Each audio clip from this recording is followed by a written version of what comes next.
फिलिपियों की पत्री 4:6। किसी भी बात की चिंता मत करो, परंतु हरेक बात में तुम्हारे निवेदन, प्रार्थना और विनती के द्वारा धन्यवाद के साथ परमेश्वर के सम्मुख उपस्थित किए जाएं। किसी भी बात की चिंता ना करो। अंग्रेजी बाइबल पढ़ें तो बी केयरफुल फॉर नथिंग लिखा गया है। बी केयरफुल फॉर नथिंग, किसी भी बात की चिंता मत करो। सोचें आती हैं, गलती नहीं है। बच्चों के बारे में, परिवार के बारे में, शरीर में जब तक हैं, धंधे के बारे में, व्यापार के बारे में, परिवार के बारे में, सेवकाई के बारे में बहुत सारी सोचें आती है। सोचें आना खराब नहीं है, पर वो सोचें सीमा पार करके चिंता बन जाती है तो गलत है। इसको मैं कैसे करूं, उसको मैं कैसे करूं, सेवकाई कैसे करूं, परिवार को अच्छा कैसे चलाऊं, बिजनेस को कैसे और आगे बढ़ाऊं, इन बारे के बारे में सोचना करेक्ट है, पर वो सोचें क्रॉस करके जब चिंता का रूप धारण करती हैं तो वहां हमें बहुत ही ध्यान से होना जरूरी है। 1 पतरस 5:7, और वह अपनी सारी चिंता उस पर डाल दो क्योंकि उसको तुम्हारा ध्यान है। अपनी सारी चिंता उस पर डाल दो। अंग्रेजी बाइबल जब आप पढ़ोगे वहां पे दोनों केयर के शब्द में कहा गया है, क्योंकि वह आपको केयर करता है। आपके सारी केयर उस पर डाल दो, ऐसा ही लिखा गया है। ऐसा ही अनुवाद करें तो कैसा होगा?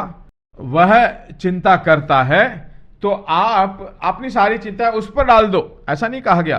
परमेश्वर ने कहा है कि हमें चिंता ना करें और नहीं चाहता है कि हम भी चिंता में पड़े रहें। सुनिए मेरी बात। एक सोच मालूम है कब चिंता बनती है? जब बॉर्डर क्रॉस करती है। मालूम है कब होता है?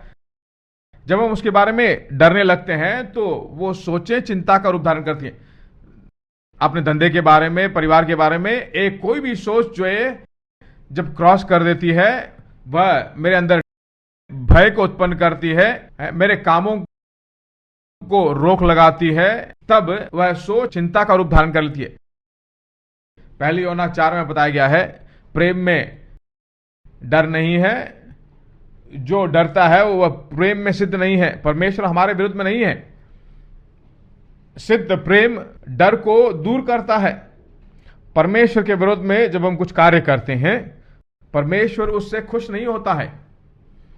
पवित्र आत्मा उससे दुखित होता है, परमेश्वर से दुखित होता है, और उसमें परमेश्वर थोड़ा भी प्रिय नहीं है। जब हम परमेश्वर के प्रिय के काम नहीं करते हैं, परमेश्वर हमें दंड नहीं करता है, न हमें इनकार करता है, हमें बिल्कुल अलग करके बस तेरा नरक है, अनंत न्याय तुझ पर होगा, ऐसा नहीं कहता है। किसी भी कार्य को लेकर, चाहे कोई भी कार्य हो, अगर डर आ जाए तो उस परिस्थिति में परमेश्वर भीतर प्रवेश करने का जगह दे रहे हो। इसलिए परमेश्वर हर एक बार, पूरे बाइबल पढ़कर देखिए, अब्राहम से बात करते वक्त, इसहाक से बात करते वक्त, जब कोई संदेश बोलता है, सबसे पहला बात जो कहता है डरो मत। कभी कभी लोगों से कहता है कि चिंता मत करो, डरो मत। तुम कह दोगे, आप कहेंगे कि जब जब वो अपना कष्ट झेलेंगे तभी उनको मालूम चलता है। आप तो ऐसे ही कहते हो डरो मत। मैंने कोई ऐसा वचन नहीं लिखा। मैंने कहीं लिखा है क्या तुम किसी भी बात की चिंता मत करो? ऐसा नहीं लिखा है। हम किस में जा रहे हैं, किस परिस्थिति में जा रहे हैं, परमेश्वर को क्या मालूम है? हमारी समस्या क्या उसे मालूम है? हमारी चुनौतियां मालूम है? सब कुछ जानता है। वो कहता है कि किसी भी बात की चिंता मत करो, किसी भी बात के लिए मत डरो। तो उसने मेरे अंदर ये क्षमता रखी है कि मैं किसी चीज का न डरूं और किसी चीज को लेकर चिंता न करूं। एक छोटा सा बच्चा है, वो जो है धरती पे झलता है, तो हम उसको कहते हैं कि बच्चा उठकर मेरे पास आ, तो हम जानते हैं कि उसमें क्षमता है कि वो चलकर आए। जब तुम डरते हो या चिंतित करते हो, जब तो परमेश्वर कहता है कि मत डरो, चिंता मत करो, तो उसी शब्द में, उसी वचन में उसकी क्षमता भी भरी हुई है कि तुम वैसा रह सकते हो। अब तक डरे बिना रहने का कोई और रास्ता नहीं है। कहता हूं वचन आ गया है, किसी भी बात की चिंता ना करो, कह दिया है, तो क्षमता भी उसी के अंदर है, उस वचन के अंदर, कि तुम चिंता ना करो, डरो मत। बाइबल बताती है कि मेरा वचन जो है बेकार नहीं लौटता, बल्कि जिस उद्देश्य से भेजा गया वो उसको पूरा करके लौटेगा। तो हम बिना चिंता करे रह सकते हैं, रहते हैं कि नहीं?